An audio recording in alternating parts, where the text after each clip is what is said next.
Hello, this is Keith George, and this is my case study for EDL 853 titled Get This Kid Out of My Room. This is a case in which we've got a third grade teacher who has a special education student who has a behavioral disorder within her classroom. Within the last 3 months, this child has begun to act out more aggressively towards others. The general education teacher approaches the special education teacher requesting the student's immediate removal from her class or immediate action be taken, kind of pressuring the special education teacher into doing something. Um, the special education teacher develops a new behavioral plan supported by the superintendent and signed off on by the parents, yet the general education teacher remains unhappy that the student remains in her classroom. So this is a case in which all stakeholders need to be reminded that all decisions should be based on the benefit of the student. So, and identifying the problem and analyzing what I know and what I need to know, here's what I know. I know Miss Taylor is our third grade teacher. She's been teaching for 10 years. She's known as a good teacher within the school. We've got Miss Green. She's our special education teacher. She's been teaching, this is her first year. She's been hired right out of college, and she's filling the shoes of somebody who had been there for 25 years prior. Carl is our student. Carl has a behavioral disorder. His parents are divorced and they are not getting along, and they are very distracted because of it. The support staff within the district are shared with other districts. Carl's behavior has changed within the last few months, and Miss Taylor is not happy with him being in her class. Miss Green's tasked with developing a new behavior plan for Carl to remain in Miss Taylor's classroom. The parents are willing to sign off on whatever the school puts into place for Carl, yet Miss Taylor remains unhappy with the situation. Where is this occurring? This is occurring at Fulton School District, at the Schuyler K-12 Comprehensive School, and again, it's sharing with 16 other school districts their cooperative services. So the cooperative service staff are being stretched thin. What I need to know, I'd like to know what accommodations are already in place on Carl's IEP, and are they being met by Miss Taylor? And then I'd also like to know, has Miss Taylor made any changes to support Carl? You know, when his behavior changed, did she try to change any of her strategies in assisting Carl, or did she just jump to the conclusion of he needs to get out of here? I can't work with him. And was she aware of his parents' divorce? Maybe she would have been a little more empathetic with him.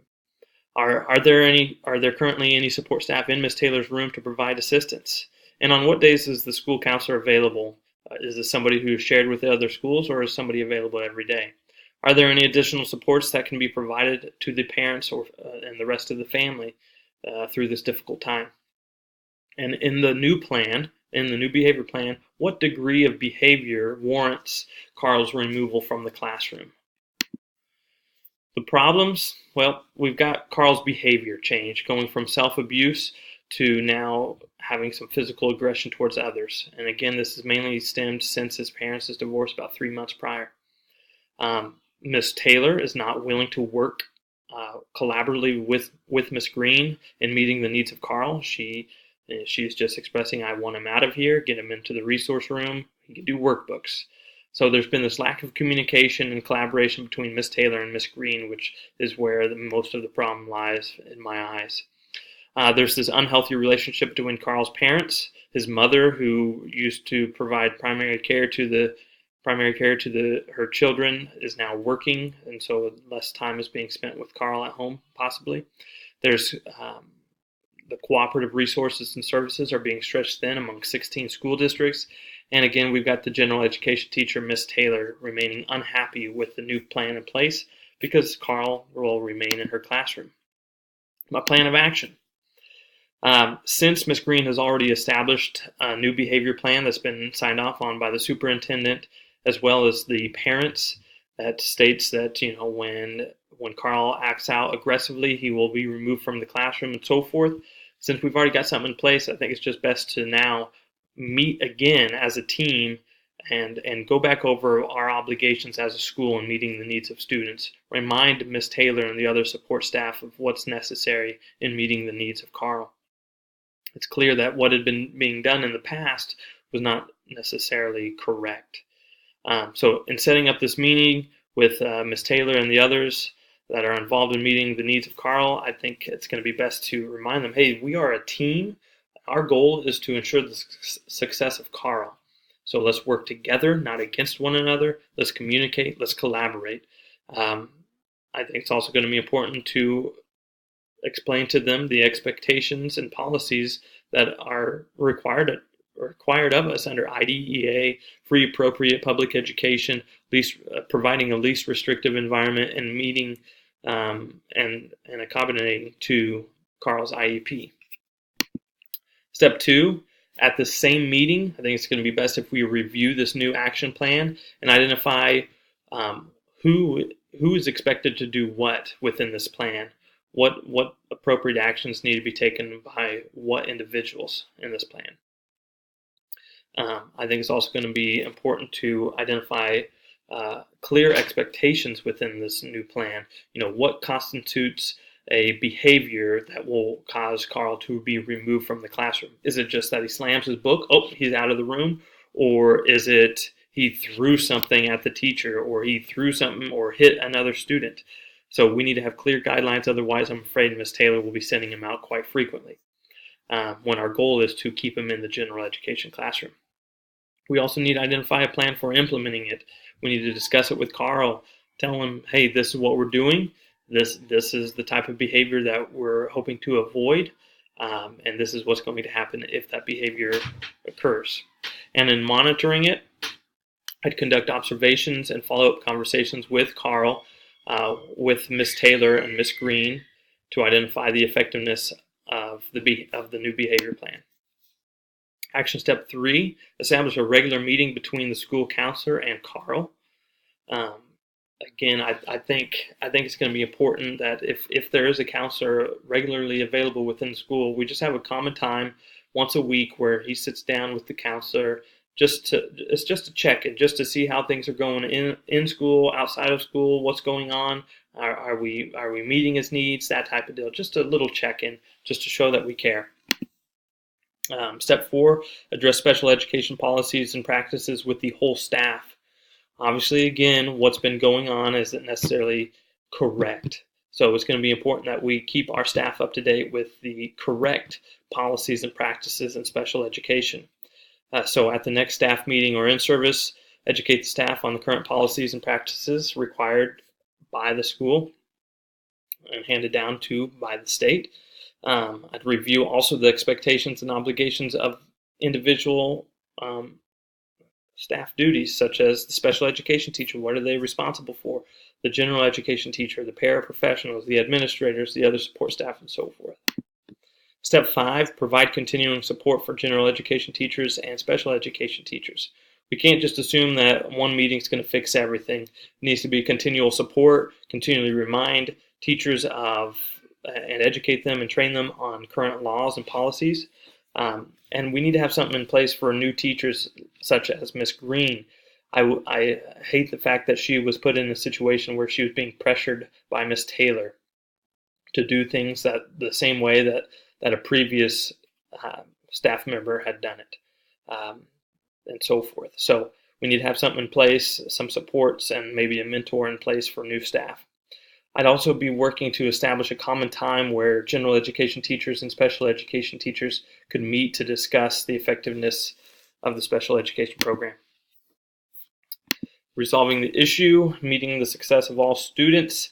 I think it's going to be in the best interest of all students if Carl's behavior is properly managed. Now, though he may be causing a distraction within the classroom, it is also in Carl's best interest that he remain in the general education classroom. So in resolving this issue through developing a new behavior plan, our hopes are that his behavior becomes better managed, there's less distractions, and he gets to remain in the general education classroom. Also, additional support such as meeting with the counselor will help to reassure Carl that we're there for him and we want the best for him. And then Ms. Taylor's attitude towards the situation spurred the need to discuss special education practices and policies with the whole staff, which is just going to better the environment of the inclusive classroom. So in resolving the issue, I promoted the academic success and personal well-being of every student by supporting Ms. Green and establishing the behavior plan that she did, which will allow Carl to remain within the classroom and hopefully generate less distractions. Promoted this through providing education and training to staff on the laws and best practices, which will hopefully result in more effective, inclusive classrooms. And I'm also working to provide time for general education teachers and special education teachers to sit and collaborate and discuss the effectiveness of modifications and accommodations. And I think it's also through adequate monitoring of staff and school programs that we can ensure the success of all students. Debriefing the problem. What I was thinking the district cooperative support staff are being stretched too thin. We need those services readily available. Carl's change in behavior is probably directly related to his parents' divorce, but is probably still connected to his behavioral disorder. Communication and collaboration were lacking in this situation, both between the special education teacher and the general education teacher, but also to the parents. What I was feeling Ms. Taylor's approach to the situation was inappropriate. I would never want a new staff member to be approached the way that Ms. Green was approached, and demanded, hey, you need to do something now, get him out of my class, this is how the other one did it, this is how you should do it, and so forth. I was proud of Ms. Green for holding her ground as a new teacher within the school and saying, no, we need to properly amend the IEP, we need to set up a meeting. She contacted the school psychologist, she contacted the superintendent, got approval, and set up the IEP meeting. She did all the appropriate things, which I was proud of. I was feeling sorry for Carl's situation, his home situation, presenting a difficult time for him. What I was valuing the support of my administration, the communication and collaboration that I have with special education teachers within my building, and adequate support staff and resources that are also available and meeting the needs of students. Unresolved issues. Did Ms. Taylor ever try any strategies before reacting the way she did to the situation? Or did she just jump to that conclusion? Get him out. Will the new behavior plan work, and will she follow through with it? Is Carl's behavior due to his disability? And will Carl's home life improve? What services are available to Carl and his family outside of school? Was Miss Lewis, who was the previous special education teacher, following appropriate protocols? Or did she lead other staff astray? Standard 2, promoting the success and well-being of every student by enhancing instructional capacity. Promoted academic success of every student by increasing instructional capacity through arranging meetings with Ms. Green and Ms. Taylor to attend and discussing behavioral plans and its implementation, providing education and training to staff on special education laws and best practices, hopefully to increase the effectiveness of our inclusive classrooms, and providing continuing supports to staff and establishing times for them to meet and collaborate. How did I promote the well-being of every student by increasing instructional capacity? Again, providing education and training on special education laws and policies, informing staff what is expected of special education teachers, general education teachers, and so forth, and establishing times for staff to meet and collaborate and discuss students' needs. And as the educational leader, I enhance instructional capacity by, again, educating and providing training to staff on special education policies. Again, I think this was the big one, just reassuring that everybody is on the right page, that they know what the policies are, they know what's expected of them, and so forth. Also through establishing a regular time for special education teachers and general education teachers to meet and review effective practices. They need to have time to collaborate and discuss effective strategies and whether things are working. And then acquiring the necessary services and resources to assist staff. As an administrator, I need to be advocating for my staff, advocating for my students, and advocating for my parents. So I need to make sure we have the necessary services and resources available to all. Thanks.